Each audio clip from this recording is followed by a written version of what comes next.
Hello and welcome to Catholic Parents Online, a YouTube and podcast channel where we share tips and resources on Catholic parenting. This is brought to you by the Theology of the Body parenting team of the Apostolate for Catholic Truth. Presented with the lens of the theology of the body, we will see how we can be a sincere gift of ourselves to our kids in ways that will help them find true happiness and flourish in accordance with God's wonderful plan for each and every one of them. My name is John Hui, and I'm your host for this series. And today, we'll be talking about gaming addiction. This is indeed a scourge of many parents in today's highly digitalized and electronically connected world, where we can be playing computer games with many players all at the same time, all over the world. And for today, we are very honored and delighted to have with us once again, Dr. Christopher Cheok. Dr. Cheok is a psychiatrist, senior consultant, and chief with the Department of Forensic Psychiatry at Institute of Mental Health. He was formerly the clinical director of the National Addictions Management Service and head of psychological medicine, Khoo Point Hospital. He's a visiting consultant to the Singapore Armed Forces and a member of the medical board of the Civil Aviation Authority of Singapore.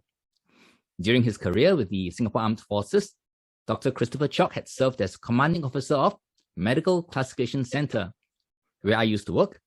He was also the deputy commander of the Military Medicine Institute and the head of the Psychological Care Center. He has published 3 books on mental health and 20 research papers in peer-reviewed journals. So that's quite a lot to come up with. So thank you very much. And welcome to Catholic Parents Online once again, Christopher. Thank you, John. Really a pleasure to be here. Yeah. I have shared with you my memories of Medical Classification Center. And one more just came back to me, it was quite a funny one. It was when my wife was about to deliver our first child, and I was at the Medical Classification Center working there, and I applied for leave.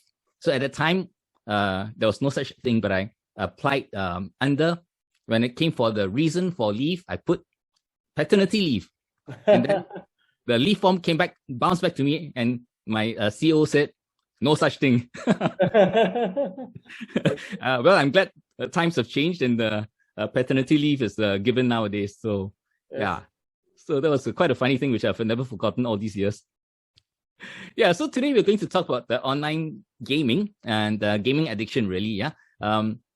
So I think we probably will need to start off by defining our terms. I think when I was younger, I would think that my parents probably defined gaming addiction as myself going out to play football in the morning before going to school, before the flag raising ceremony, and then recess time, I'd go out to play after a quick meal. And then after that, after school, I'd stay on to play until it was time for the bus to bring us back. And then when I came back after doing my homework, I'd go and play again with my friends, right, and neighbors, So maybe at the time that was considered gaming addiction, but I guess it's a very different definition now, yeah? So perhaps, Christopher, for the benefit of all of us, would you like to help us define our terms and what gaming addiction really is in today's context? And perhaps how prevalent is it?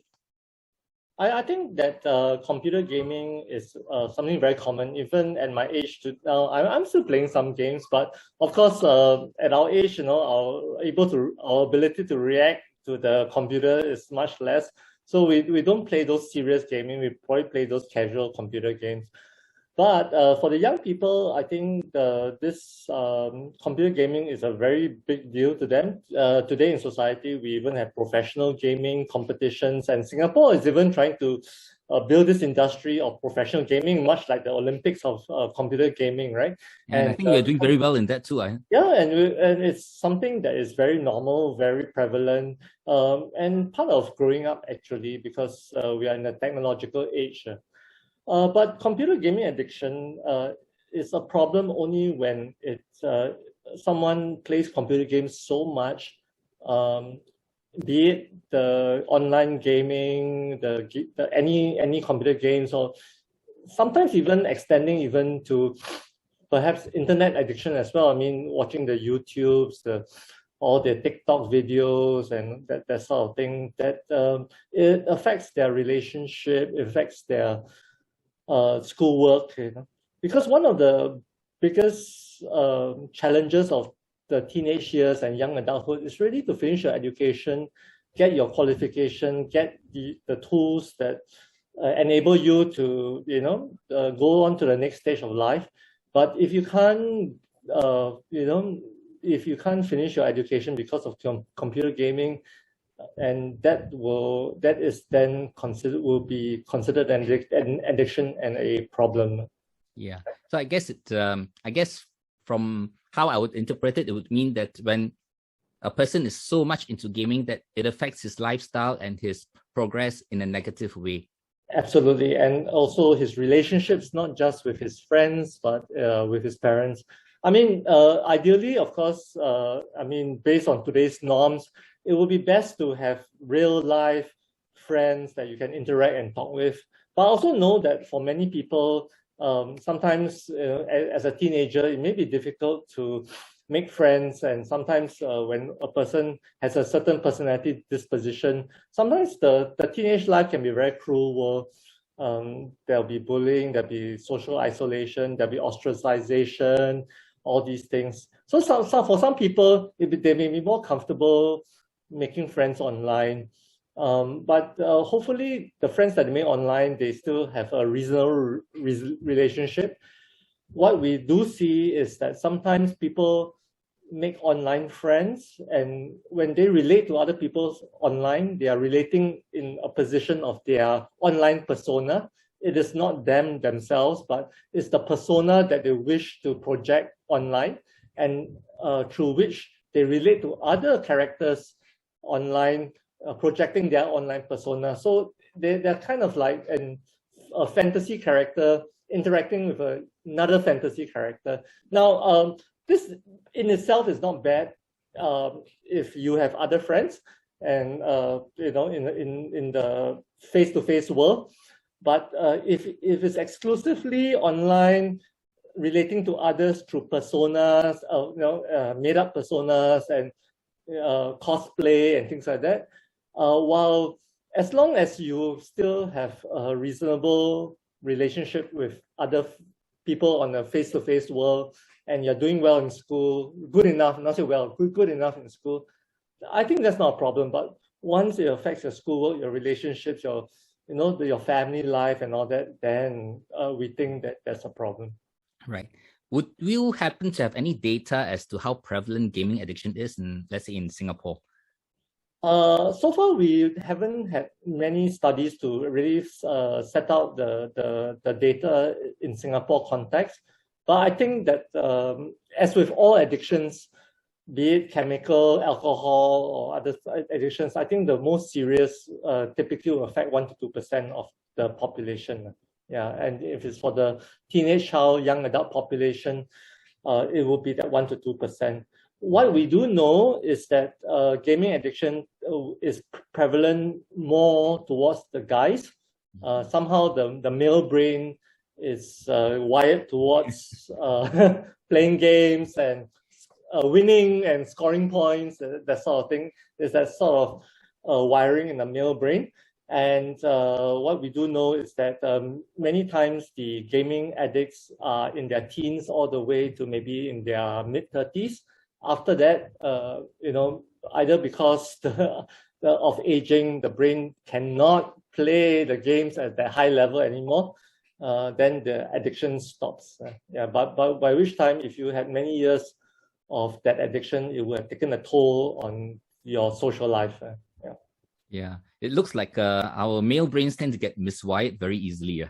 Oh yeah, it's not just gaming, it's pornography, it's sex, it's gambling. All things addiction is mainly a guy problem. Yeah. Is there any reason for it? Why our brains are so easily miswired? And we have two guys talking about gaming addiction and pornography as well.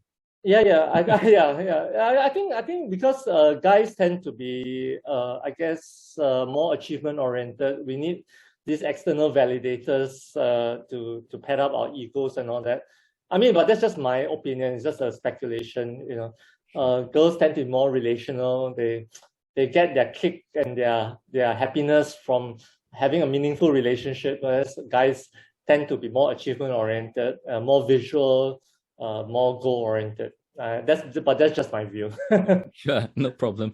Yeah, it sounds very logical though, I must say. Yeah, and for parents, how do you think parents can recognize the signs and symptoms of gaming addiction in their children if they suspect their children might?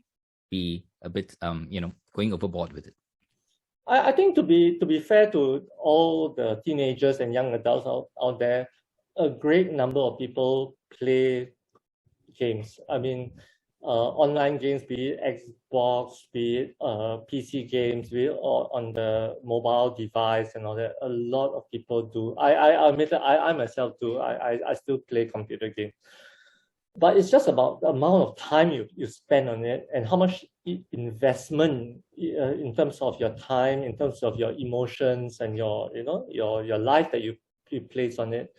I think if someone plays a few hours a day and they still come out for dinner with parents and there's still some conversation, and you know that they're doing okay in school, I think that's okay. But if you notice that a child keeps playing computer games, locks the door, misses meals with the family, and perhaps even skips school even, then that could be a problem. But behind, especially for teenagers, behind the computer gaming also, many, I guess there's about 10% of teenagers who will be depressed because of their school, the natural predisposition, or maybe because of a relationship issue with someone they feel they hold dear, a romantic relationship. I think some people do turn to gaming as a way of coping, to pass time when they are depressed. So I think it's okay if people do play computer games, even if they play 1 or 2, 3 hours a day of computer games. I think that's very normal. But when it goes into 8, 9 hours, 10 hours, and they don't interact with the family anymore, then I think we should suspect that there is a problem. Yeah. I guess the only blessing in my case was that I did go do some computer games in the past, but because I was so bad at it, I just gave up. Yeah. So I guess at this point, it might be also good for us to identify or perhaps try to see what the risk factors are that can predispose an individual to becoming a gaming addict. I think that firstly, for all addictions, if there's a family history of someone in the household or multiple people in the household that have one form of addiction, be it alcohol, drugs, gambling, it is a risk factor because it says that the wiring of the brain when it comes to what we call a dopamine response to the dopamine excitation, it can be abnormal. So that's the first risk factor. The second risk factor is that there are some people that they may not have the autism spectrum disorder, but maybe there's someone in the family that has autism spectrum disorder, and so that certain traits may be passed down intergenerationally. They may not have the full syndrome, but they may just have shades and traits of the autism spectrum. Some of these people are predisposed to having gaming addiction. Thirdly, I think when people, as I mentioned earlier, when they have emotional distress from depression, it's mainly depression for a teenager, they may turn towards gaming as a form of coping, just to distract themselves from their moods, just to get on with life, that sort of thing. So these are the main risk factors for gaming addiction. Right. So it seems to me that what you have mentioned would appear to relate to familial factors, perhaps even to factors that may have affected them in life, like being depressed or being affected negatively in an emotional way. And maybe they've been bored and couldn't find anything else that they could do and things like that. Would you say that I've summarized what you said correctly? Absolutely. Yeah, this thing about being bored, it's really a big factor because I think gaming is very engaging in that sense. It engages many parts of your senses, be it visually, action, when you win points, you get the dopamine firing, and then and sound and music. Everything is designed towards making you want to play it. So I guess when a person is depressed or they feel isolated, they feel lonely, I think that is a world that they can easily just slip into because there's so much stimulation there. And it's non-judgmental. Game is not it won't judge you. Your peers will judge you, but the game won't judge you. Yeah. You won't get rejected by the game, right? In fact, Yeah, at least most games, at least. until it's game over. Yeah. Yeah. Well, I think it seems that the negative consequences of gaming addiction would be things like its negative effects on the personal life, personal development, relationships, family, friends, and so on. Are there any other negative consequences you would say can happen in gaming addiction? I think that all addictions, it's been very well documented that all addictions lead to depression. The reason is because initially once one gets a thrill from the thing that they are addicted to, be it drugs, alcohol, sex, pornography, or gaming, or gambling. Initially, it is thrilling and nice, but ultimately, after many times, because they have to go back to it, it becomes compulsive. Once it becomes compulsive, they feel that they have to do it because they have no other choice. They are just, robotically doing it. Then it becomes very non-pleasurable anymore, and they feel that they are just doing it because they are doing it compulsively, and eventually because of the social isolation and the fact they themselves know that they're not enjoying it anymore, but they just have to do it.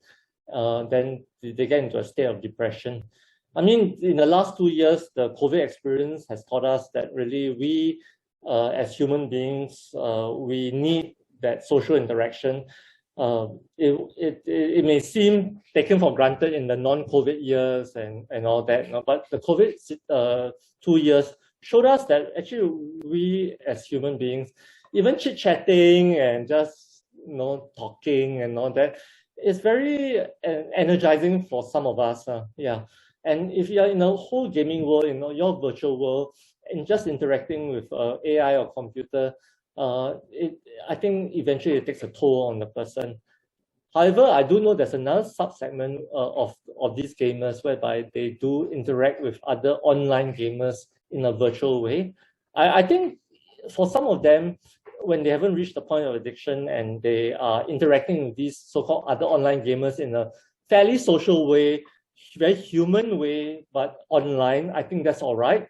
But once they have to put on this persona, this little false identity, this little cloak and false identity, and they interact with yet another person in a false identity way, I think eventually it may seem fun initially, it's quite interesting, but I think eventually it takes a toll on them as well. And they also know that they may not develop the skills required in daily living to be able to negotiate the social jungle of our society. I mean, the truth is that as we go through school, as we go through NS, as we go through our working world, we have to interact with people, all sorts of people, with all sorts of issues, right? So, I mean, people have different quirks and ways of interacting. And by exposing ourselves to all these situations, we develop social skill to navigate the social world. But certainly, I think in the online world, they also have to navigate their own social norms on the online world. But most importantly is that ultimately one day, for the majority of us, we still have to come back to the human face-to-face world. And if you have been interacting online all the time and trying to navigate that world, some of these skills may not be applicable to the face-to-face world. And that's where they have lost out. Yeah. I, like you mentioned, I think that once they lose out on the relational aspects in real life, right, and that is when problems will probably begin for them. And yes, and it does happen that way. Yeah. I've had some cases whereby some of the young guys who see me and they were into gaming, they actually were led on from there, from various pop-up or whatever. They actually went on to pornography from there, starting off with gaming, as young kids, and then from there they just went on to pornography addiction. Do you think that's rather common in these circumstances whereby people who go into gaming after some time might actually be tempted or led into pornography addiction? I think that although I don't have any scientific research to support or refute what I'm going to say, but it's not surprising if that were to be the case, because this is the online world. I mean, even as we are doing this interview now, we are doing online too. So many things are online these days. Yeah. So it's not surprising if on the one hand there's gaming, then on the next screen that they have, is something pornographic, because these things are very prevalent online. So and both gaming and pornography serve to stimulate the same dopamine system, which gives us pleasure. So basically, you're just getting a double whammy of the same pleasure seeking behavior. Yeah, well, that's good. So thanks. So far, we've been actually discussing the risk factors, and the negative consequences of a gaming addiction, right? Not normal gaming, playing, but addiction. So perhaps right now, I guess for parents, they will probably be quite concerned about how they can help their kids if they feel that their kids are going in that path of gaming addiction and having their relationships at home and with friends and their schoolwork affected. What can parents do in this situation? I think it really depends on the age of the child and when you start noticing that there's a problem.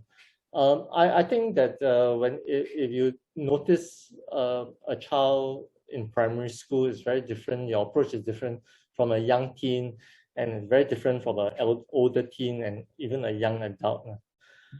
I think that for a young primary school age child, if you notice that they're spending too much time on the screen and all that, I think we should we should fulfill our duty as parents, and do parenting. Our kids will not listen to us their whole lives, much of their lives, some of their lives, but not their whole lives. Primary school, I think for many children, they are still susceptible to the influences of their parent. I will want to say now that firstly, we must invest in the relationship with our child. We shouldn't be distant parents, and we should invest in the time in our child. We should spend our time if we can, if our resources allows us to give them a variety of experiences, both online and offline, including cycling at the park, and going out for walks, things like that, or even bring them to places, just for novel experiences, because that's very stimulating too when you bring a child to different places. Then, if you notice that the child is still spending too much online, for a primary school going child, I think it is reasonable to really restrict the online time. I think devices today do allow for parental controls. Routers do allow for you to switch it off at certain times of the day. So I think we should try to learn how to use these parental controls in our devices, for at least for the kids of primary school age. When it comes to secondary school age, I think at the early secondary school age, I think we still have some hold on our kids. Yeah. I think at that Maybe time, you have a better hold on your kids than I do. We still have some hold, but it degrades very quickly. Yeah. So I think that maybe you can start negotiating instead of insisting. So maybe you can negotiate for certain hours and things like that, of screen time and play time and all of that. But by the time you reach late teenager, maybe 16 and above, I think it gets harder and harder. And hopefully at the time, I think the best way, honestly, is try to build a relationship, because I'm sure the child has other interests other than online. It's really I don't want to criticize parents here, but as a parent myself, I'll be honest to say that I'm not perfect. I have my own quirks, I have my own shortcomings. Welcome to the club. Yeah. And so I think parents themselves should really start to reflect upon, do I have any shortcomings that really, distance myself from the child and all that? Am I doing something that is not so ideal that distance myself from the child? And if a parent has and that insight, then maybe we can correct even ourselves such that we can start to relate to the child. The truth is that I think most children naturally, for the vast majority of kids, I think they do wish to relate to their parents. But I think that sometimes ourselves, we have our own quirks, we have our own shortcomings that we must acknowledge and improve on. And wonder why our kids don't want to interact with us, that sort of thing. Yeah. So that, I guess that's our challenge, being parents. Yeah. Yeah, I would agree with you. I think what you brought up is so important. This thing about the necessity for the relationship with our children, building up that relationship so that we can actually have a good time, being there for each other, communicating with each other well, and for them to know that there are other good things in life, including parents, that they can turn to rather than just gaming, and also spending time with them and doing things with them such that they can have alternative options, so to speak, to gaming that they can enjoy, right? Whether it's cycling or playing football or just being with the family in family outings and things like that, right? That, like you mentioned. So I fully agree with you. These are just so important, right? But I guess once it comes to the really difficult ones, where no matter what parents do, no matter how much they've tried, sometimes, well, we know it just doesn't work. Would you suggest that the parents not shy away from going to counselors and psychiatrists, psychologists, even at least for some professional help? I do think that, I think these are some of the so-called red flags, and I guess things that one should watch out for. I think if the door is closed, locked, and the person doesn't join you for meals and dinners and outings, or even some of the basic family activities like visiting grandparents and all that, I think that's a red flag. If you see that their school grades are deteriorating, I think that's a red flag. I think if they're not upkeeping themselves, meaning self-care, just basic self-care. Some teenagers stop going to school. They start sprouting long hair. That sort of thing. I'm not nothing against long hair. No, I mean fashionable long hair is great. No, but if you are sprouting long hair and it's not washed, and that sort of thing, it says that you're not really taking care of yourself. These are all red flags. I think when that happens, I think it is something good to consider getting professional help, because sometimes the relationship between the child and parent is so tense already that I think it's probably best to have another person come in to be a neutral party, because sometimes the parent being the messenger is just the wrong vehicle to deliver that message. Yeah. So I think based on what you've said, I mean, enlisting the help of other family members or relatives or friends, and like you said, also if necessary, professionals to come into the picture to help as a third party. I think that's something which parents should not shy away from if really needed. Yes, right? I totally agree with you, because you see, sometimes, in Singapore, we've been brought up to feel that the nuclear family is the norm. But when you look at all the other societies around the world, the nuclear family is not the norm. It's only industrialized countries that nuclear family is not wrong. I totally subscribe to this idea that it takes a village to raise a child. We need the help of either extended family and friends to raise a child, and that's why in the Catholic faith we have godparents too. That sort of thing. But having said that, I also recognize that sometimes the extended family can be a problem too. Okay, so I mean, it's not a perfect answer too. But the idea is that I think that families should. I think families should really enlist help. Maybe a step before coming to see someone professional. Maybe just to really reach out to trusted friends of extended family to help, because obviously something between the child and the parent has gone wrong here. So maybe by having another relative step in, they may have a fresh perspective to the relationship. Maybe an uncle, grandfather, or godfather, godparent, may have different interests.